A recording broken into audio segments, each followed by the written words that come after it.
Hello, Stanley. Are you are you there? Oh, there you are. Hello, Jamie. How are you? Hi, good. How are you? I'm just fine, thank you. Wonderful. Happy Thursday. Happy Thursday to you. Thanks for pulling this all together. It's my pleasure. We made it. Made it to Thursday. So So you're serving cocktails, right? Is that I am, at least for myself. that looks strange like iced tea or something, Jamie? It is iced tea, Stanley. Uh, okay. Well, we'll go ahead and get started because we have a special guest with us for this virtual event. So, hello to everyone. My name is Jamie. I run the Alumni Relations Program for the College of CCM, and we're so glad that you could be here with us, tonight or this early afternoon, wherever you're at in the country. We've done a lot of work the past couple of years to really build the CCM Alumni Network, whether that's been from traveling to your city with the dean, partnering with faculty and staff when they attend professional conferences or meetings, and even just our regular communications. And we really don't want to lose that momentum. So we're thrilled to kind of be kicking off this new world of digital programming that we might be living in for quite some time by giving you an opportunity to connect with the dean. Hear how things have been going in our neck of the woods. We want to hear from you. If at some point you want to turn on your camera, totally up to you. But tonight we have a special guest. We're going to kick things off with a performance from Ryan Fine. He is a commercial music production grad, 2017. He's going to be coming to us live from Nashville, Tennessee. And he's been in the news a little bit locally here, just some of the fun stuff that he's been doing to kind of, shift his own narrative in the midst of the pandemic, what he's doing with his music and his craft. So Ryan, if you want to say hello and perform a song for us, just a few housekeeping things. So right after Ryan is done, Stanley, if you just want to jump into it, and as you guys have questions, please feel free to use the chat feature and we can address questions that way after Stanley's finished speaking. But again, you can also, please feel free to turn your camera on, once we start conversing, and you can ask your question live that way as well. So I am going to mute myself, and hello, Ryan. Great. Thank you, Jamie. Pleasure to be here and performing. I'm really excited to do this, and I loved my time at CCM. Again, my name is Ryan Fine, and I moved here to Nashville 3 years ago, pursuing a career in songwriting and being an artist. And I wanted to play a song for you today called Party for Two that will be released next week. So if you like it, make sure to remember to listen to it next Friday.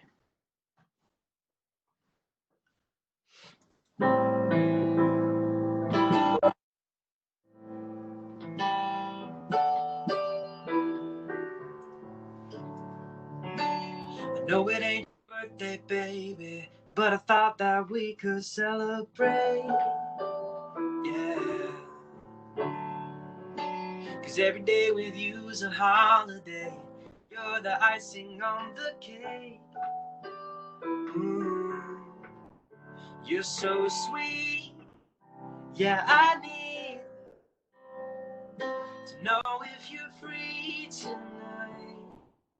Let's have a party for two, just me and you. We'll turn the lights down low, throw on some tunes in our own private room. We'll be the late night show. Let's have a party for two. Yeah, a party for two. We don't need a reservation.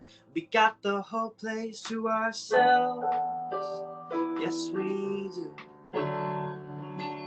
We can start with a conversation and then move on to a little something else, if you know what I mean. 'Cause you're a dream, all I see whenever I close my eyes. Let's have a party for two, just me and you. We'll turn the lights down low, throw on some tunes in our own private room. We'll be the late night show. Let's have a party for two. Yeah, a party for two. All I want is you tonight, so cancel all your plans. Let's have a party for two, just me and you. We'll turn the lights down low, oh, throw on some tunes in our own private room, and we'll be the late night show. Let's have a party for two. Party for two. So that's party for two. And Thank you, Ryan. That was fabulous. Where can we find that when it gets released next Friday? Where can we find you? thank you, Stanley. You can pre-save it on my website, ryanfine.com. There's a helpful link right on the homepage, but it'll be available on most any platform you use to listen to music. All right. All right. Congratulations and thank you. That was really fabulous. Awesome. Thank you so much. So thanks everybody for logging on this afternoon. And again, if you it's 5 o'clock for those of us on the who live on the East Coast. So if you have a beverage or a munchie or something that you'd like to partake in or of, Diane has one something. So please go right ahead and enjoy yourself. Let me say just a couple of things about what's going on at CCM and what's happened recently. And none of what I say is going to surprise you. Like the worlds in which many of you live, COVID-19 turned CCM's world really upside down and turned our world upside down pretty quickly. The University of Cincinnati ended in-person classes on Saturday, March the 14th. And we moved after a very short recess for spring break. We moved to remote instruction. And with the campus shut down and CCM Village closed, we lost our plans for things like the senior acting showcase that was to be in Los Angeles and our alumni event that was to be in Los Angeles. We said goodbye to the senior musical theater showcase that we had scheduled for April in New York City and for our alumni gathering that was to take place in New York City or around that showcase. We closed the door on our spring production of Mozart's Magic Flute, and we had to put a hold on recitals and concerts. If you remember being either a senior or in your last year of graduate study at CCM, all those recitals that you needed to get through, all those concerts, those things that were standing between you and graduation needed to be done. We had to stop all of those. And speaking of graduation, we didn't get to have graduation this year. Commencement is one of my favorite things, standing on the stage of Corbett Auditorium where many of us have orientation as students and dance and sing and perform and give monologues and do wonderful things. And at the end receive our degrees, our diplomas from CCM. We were not able to do that this year. It hit all of us and hit all of us hard. But I have to say that through all of this, I've been really impressed by and profoundly grateful for CCM's faculty and staff and students.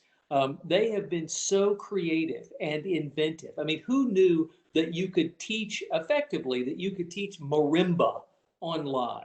Well, we found a way to do it, and we found a way to do it effectively. So I think you'd be very proud of the faculty and staff and our current students, but I don't think you'd be surprised because that's the way CCM does things. Our commitment to excellence and to innovation is alive and well despite all the challenges that have come our way from COVID-19.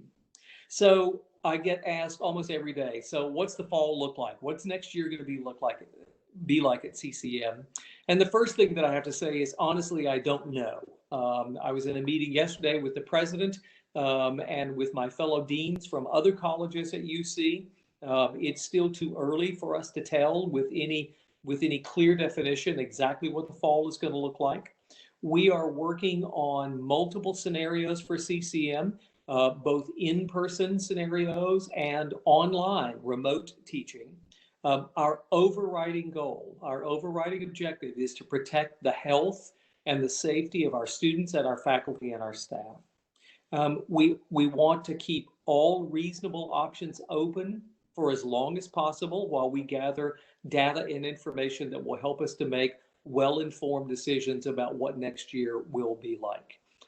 We're looking, for instance, at performances, and we're asking if for the safety of our performers as well as for the safety of our audiences, we had to say, well, we're gonna focus on broadcast performances.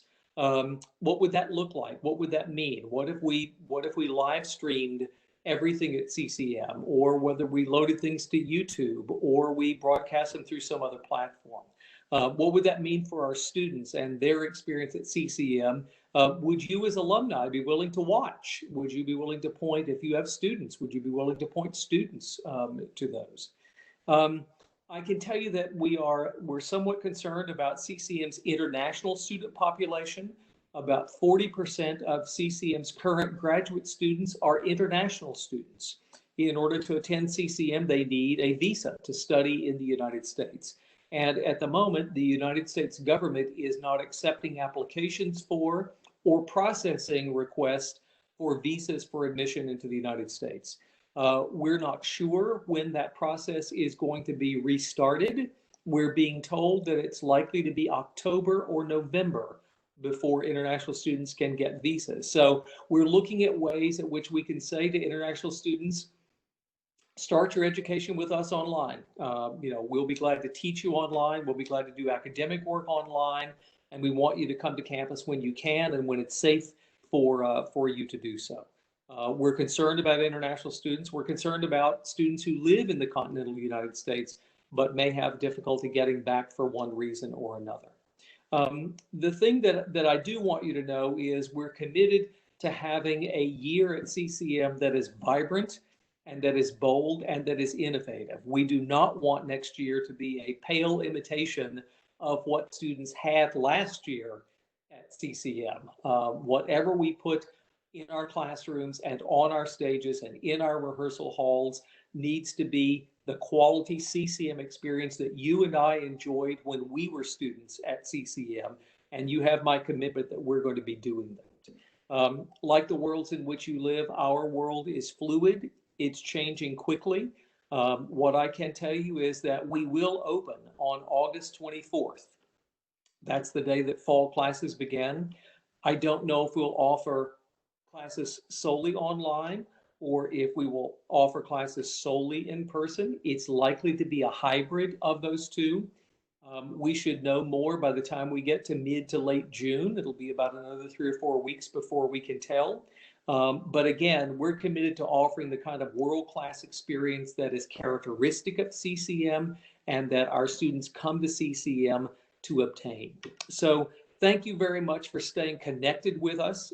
Jamie and I miss being on the road. We miss being in LA and in Chicago and in Atlanta and in New York and in DC.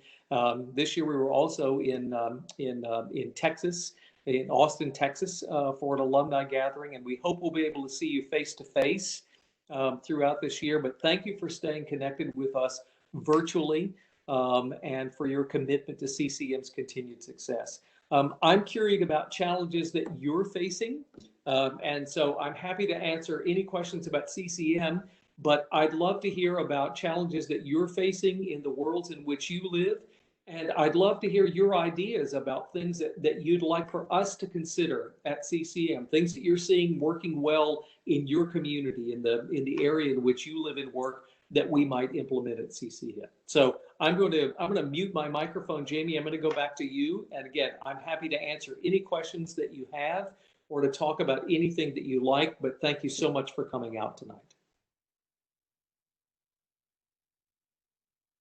Oh, yes, there it is. I was looking for my mute button. Hello again. So I'll kind of this will be a blend kind of between, I feel like, something that came up on Tuesday and also a question that we received. So I imagine and know that you're in probably at least weekly talks with other conservatories in terms of what is happening. What are other, large organizations doing to prepare once we know more? And that kind of is in line with how are large ensembles rehearsing, or what are they going to do in lieu of rehearsing? So two things. I am in touch with other leading conservatories, names that you would know around the country. I have a great set of colleagues, and we speak regularly about how we're thinking about the fall and what plans we're making. I can tell you that nobody has a perfect answer to this yet. I'm also in weekly contact with leading arts organizations in Cincinnati and in other cities. So I have a call tomorrow morning with the leaders of Cincinnati Symphony, Cincinnati Opera, Cincinnati Ballet, Playhouse in the Park, May Festival, all the names that you would know from having lived in Cincinnati and gone to CCM. All of us are looking at ways in which we can protect our students and at the same time offer a great educational experience. Believe it or not, we have found ways to teach voice online, and to do chamber music coachings online, and to offer theory and history online. Not the same as the in-person experience, but we found ways to do it and to be successful at doing it. And my challenge to the faculty has been for them to use the summer months that are lying ahead of us to become even better at teaching remotely, to think about what they did this semester and to improve upon it. The thing that none of us has found a way to do yet is to rehearse an orchestra online, or to rehearse a chorus online, or to build the essence of a musical theater ensemble online, or for our music education majors to student teach online. We lost our student teachers halfway through the semester. They were pulled out of classrooms when schools closed in Ohio, and we're still trying to find ways to get them certified and get them into classrooms. But those are real struggles for us. So if anybody on the line tonight has great ideas about ways that you can rehearse effectively, I'll tell you that we looked at physical spaces at CCM, and we had our crew actually go in and say, if we had to socially distance our performers, and we've used 10 feet, because we know that wind players, brass players, and particularly singers are known as super spreaders. We've used 10 feet distance between people. We can fit at most 45 players on the stage and in our large rehearsal halls, appropriately distanced. So the question is, well, for those of you who played in Philharmonic orchestra, instead of having an orchestra of 90, perhaps we should have an orchestra of 45, two orchestras of 45, and perhaps we should change our emphasis for the coming semester. We're not going to play Mahler and Brahms, but we're going to play Mozart, and we're going to play Haydn, and we're going to play some Bach, and do things that we would not be able to do otherwise. But ensembles are a real challenge for everybody in the performing arts. So again, if you have wonderful ideas, I'm all ears and would love to hear from you.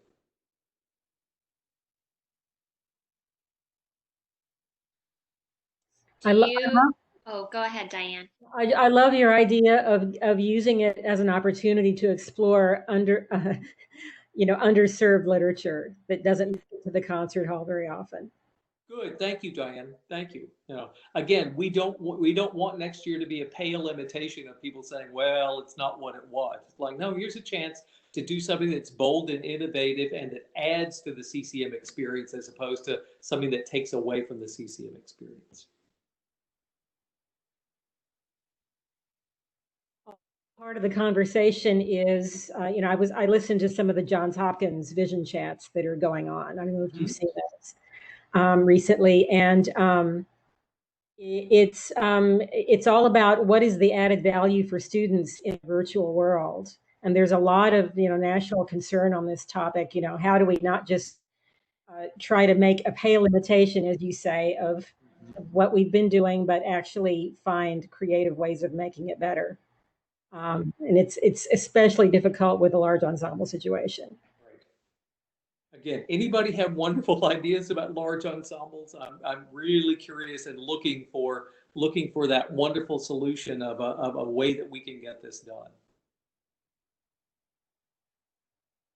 Come on, CCM alums.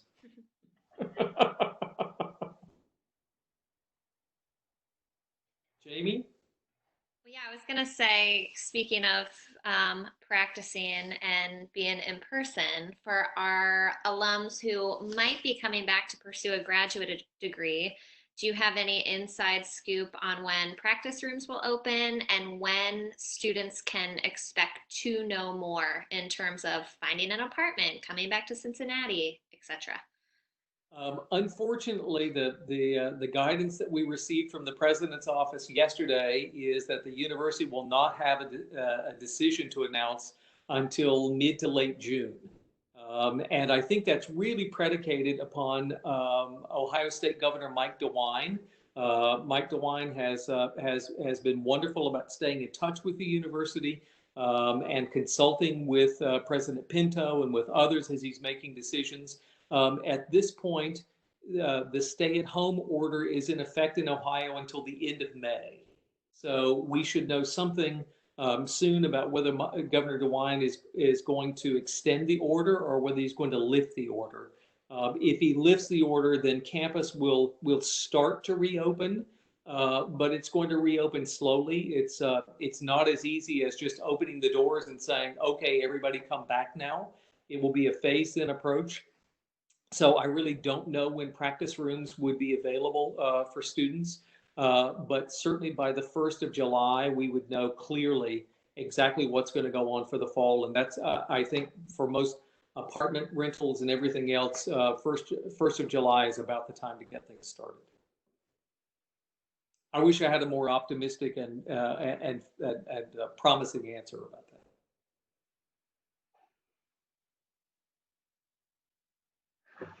Stanley, my name is Greg Marks. I'm from San Francisco, graduate 1981 in voice. And I sang with San Francisco Opera Chorus for 25 seasons. I retired several years ago, but I know that, well, all the arts organizations have been decimated here in the Bay Area. I mean, it's really sad. And I know the opera, like Cincinnati Opera, has canceled their summer season.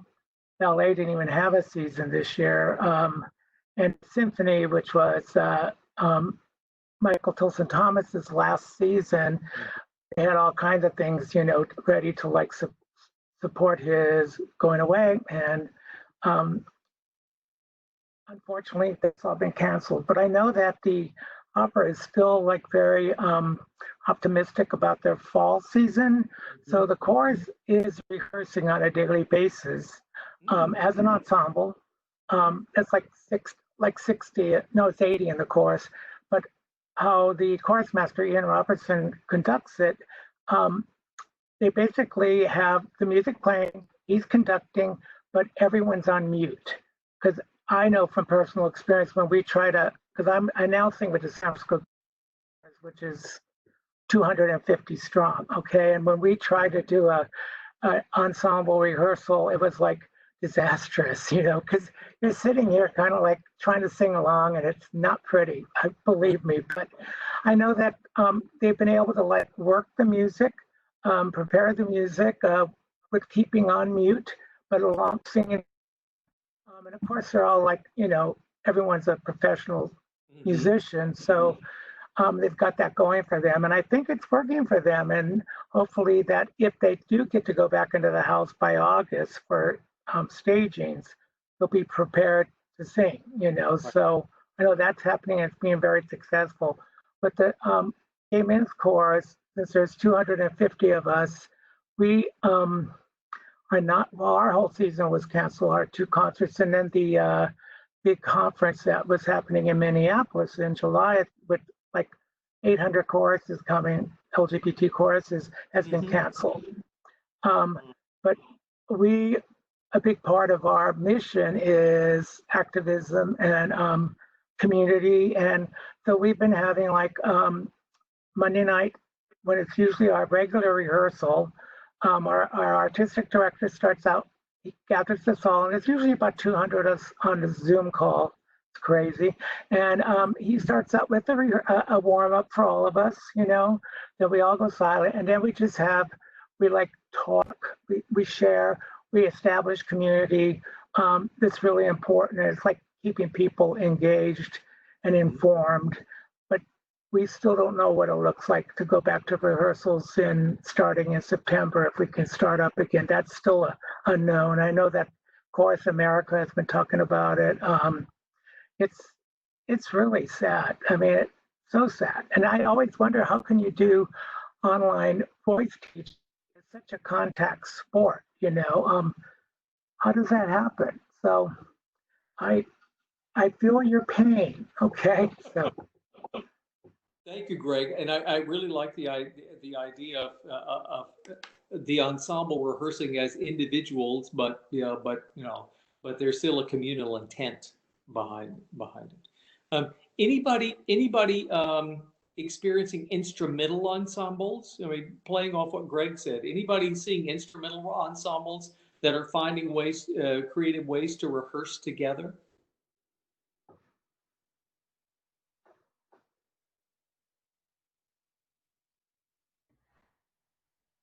All I can report on is I used to be a wind conductor. I'm no longer. I went on the CBDNA website and they set up a kind of a chat for that topic, and I think everyone's still kind of shell shocked. It hasn't come to solutions yet at this point. Right. And Diane, I think there is shell shock, and I think it gets worse when the Guthrie Theater in Minneapolis announced earlier this week that they're canceling everything until March of 21. So as some of those high profile arts institutions say, this is just not possible. We're pushing this out. I think all of we canceled May Festival this year. For the first time ever, May Festival was canceled. Just didn't happen in any way, shape, or form.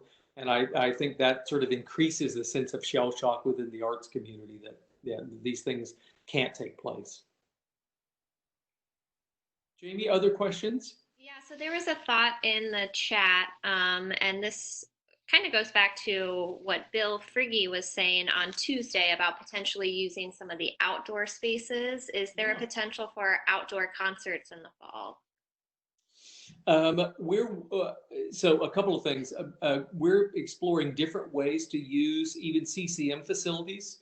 For instance, we're looking at ways to use Corbett Auditorium and the stage in Corbett Auditorium, Patricia Corbett Theater, Werner Recital Hall. Can we use them more as classroom spaces to distance students? Because normally they're filled with rehearsals and performances, but if we reduce the number of rehearsals and performances, can we use those? We're also talking with the rest of the university and trying to get a sense of, we still don't know about sports. So is it possible to use other facilities? Is it possible to use something in Tangeman University Center, TUC? They have a great hall, which would be wonderful for us. I think everybody's looking at every space in new and different ways and asking, well, we don't have to use it in the same way that we've always used it. Is there some other way to repurpose it? So nothing is off the table for us.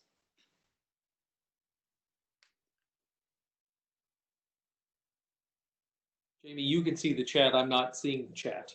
Okay, yes, that was the last one in the chat. There is one we can kind of talk about how, if this has done it at all, has the pandemic shifted in terms of CCM's strategic plan? What's important? Were there things maybe down the pipeline that you were going to focus on that we're going to focus on now, or vice versa because of what's happening? Thank you, Jamie. It's interesting because the faculty and I have spent most of the last year talking about a vision for CCM's future. And we talked about, what it would mean to establish national centers of prominence and excellence in conducting, in musical theater, in chamber music. We are talking about at CCM an emphasis on health and wellness for all of our students. We all know, because we went to CCM, that CCM is a high stakes, high pressure environment. And we justify that by saying, well, we're all preparing for high stakes, high pressure careers. So, get ready for it. But what we realized last year, we took a look at when we lose students and why we lose them. We don't lose very many students, but the question was, if you lose them, why do you lose them? And it won't surprise you, we lose very few students at CCM for academic reasons. People who can't handle music history or music theory. We don't lose very many. We lose very few students for artistic reasons, that they're just simply not up to the standards of CCM. When we lose students, we tend to lose them for either psychological health, emotional health, or physical health. Their bodies begin to break down. For dancers, for violinists who were doing this for a long time, for instance. And so after a lot of conversation, our question to each other was, why don't we shift the paradigm? Instead of waiting for students to become ill and then teaching them how to get well again, what if we teach them how to be healthy at the beginning, to have long careers as healthy human beings, and to go through life as a healthy person as opposed to a person who's getting sick a lot and trying to get well again. So we were focusing on an emphasis on health and wellness. We're still focusing on that, but the pandemic has caused us to step back a little bit and to ask, in the words of one of my favorite authors, what's wildly important?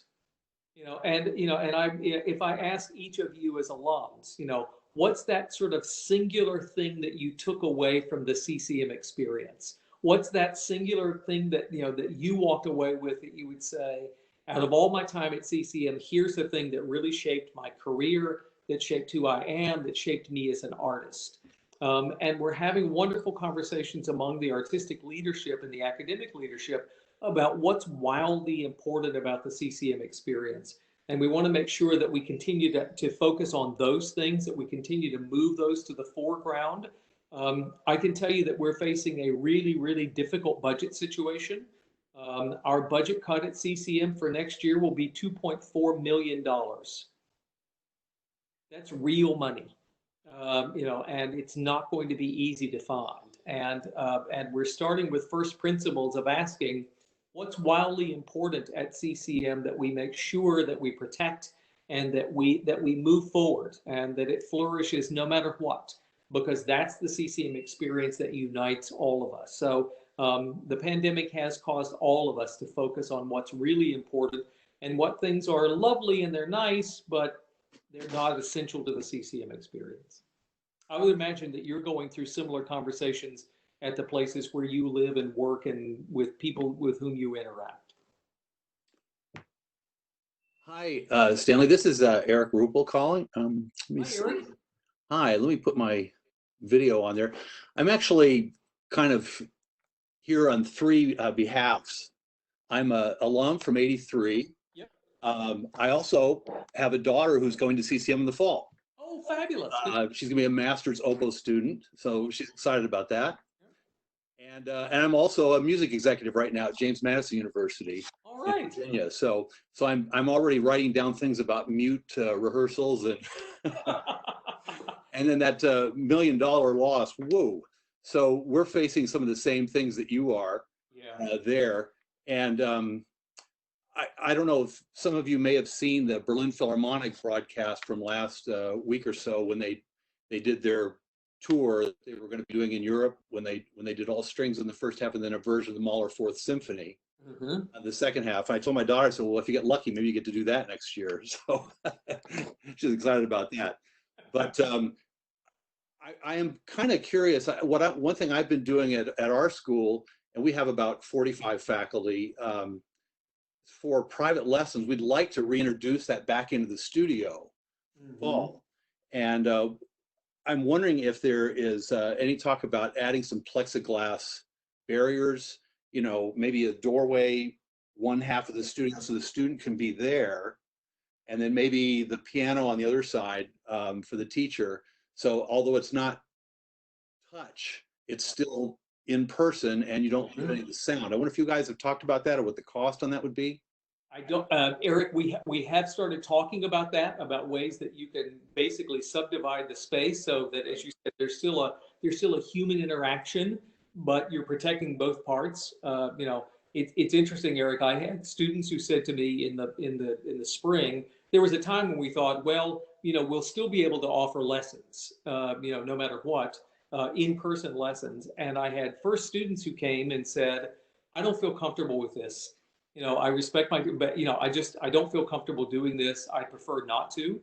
And then I had faculty who started to come and say, I'm not comfortable, and particularly if you're a faculty member with young children at home, the idea that you're teaching, people all day and then going home to families with young children who may be exposed to that. So we're like you, we are looking at plexiglass dividers, kind of like the sound shields that orchestras use on stage, around brass players, et cetera, but a little larger.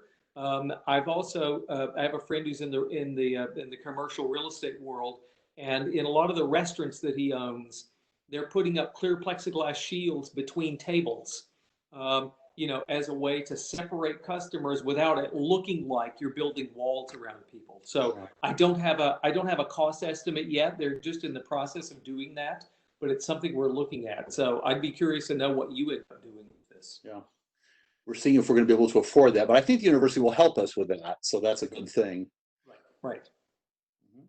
I mean, UC, I would imagine that James Madison is the same. UC is trying to go to extraordinary lengths to demonstrate to students and to faculty and staff that we, that we have their health and safety as our highest priority, that we're making the campus safe for them to come back. Absolutely, yeah. I've gotten questions from students, and somebody asked earlier about practice rooms. I've gotten questions from students and from faculty members. How are we going to clean and sanitize practice rooms? And that's a tough one because, as you probably remember, we don't have enough practice rooms at CCM, and there's a constant turnover. One person leaves, somebody else walks in. There's no way to continue to sanitize practice rooms throughout the day. So we're going to have to rely on the individuals themselves to practice good hygiene and good habits while they're there. But we're trying to do everything we can to reassure people. Good luck. Thank you. And to you. Yes. Jamie, how are we doing? We're good. Maybe just, one more thing, and then, we can see if there are any final thoughts. So as we move into this new semester, and things are going digital, how is CCM set up for streaming? If alumni do want to engage in performances, is that something that's going to hopefully be happening? What theaters are set up for that, etc.? Actually, over the last year and a half, we have become fully capable to live stream concerts, and we've done. I mean, we set out to do this 2 years ago. We've done a number of performances to make sure that we have the capability that we can pump it out, and that it's of CCM quality. That both the sound and the video are the kind of thing that you would want to watch. The thing that we don't know yet is what's the appetite of our audiences. So we would love to hear from you as alumni. Are there particular things that you would watch from CCM? Are there particular things that you'd say, really not interested? Because we have great capability and we'll be doing a lot of live streaming over the fall semester. And I think even more of taping things, doing light editing, and then uploading them to YouTube. But we'd love to know, let me broaden this out a little further, Jamie. We'd love to know from you as alums what we can do to keep the connection with you strong and vibrant. We'd love to know how we can help. And again, I'm not trying to sell you a graduate degree, but we'd love to know how we can help in the things that you're doing in your world. Is it with ideas? Is it with coachings? Is it with sharing of information? Is it with connecting you with prospective CCM students that you'd like to be sort of a mentor and to say to somebody, hey, Greg Marks, tuned in, voice major, I live in San Francisco, I'm looking at CCM and I'd like to talk to somebody who's actually had that experience. We'd love to connect you if you'd like to be an ambassador for CCM. But most of all, we'd like to know what we can do for you. I'm quite fond of saying, because it's absolutely true, that CCM prepared me for everything that came thereafter in my life and in my career. I can trace all of it to experiences I had at CCM, to people I met at CCM, and to things I learned when I was at CCM. So as an alum, I am deeply grateful to our alma mater for everything that I learned and everything that I gained. Greg is answering me, yes. So again, thanks for your commitment to CCM and for signing on tonight for a conversation about the arts and about what's going on at our alma mater. Yeah, and if you guys think of anything after you sign off from here, in terms of what Stanley just said, ways that we can stay connected, everyone should have my email. Please feel free to reach out at any time. You know, share your own news, success, the good, the bad, the ugly. We want to, you know, shout your success from the rooftops, but we want to be here to support you if you need it too. So thanks so much for being here with us tonight, and we hope to see you soon. Thanks, everybody. Thank you.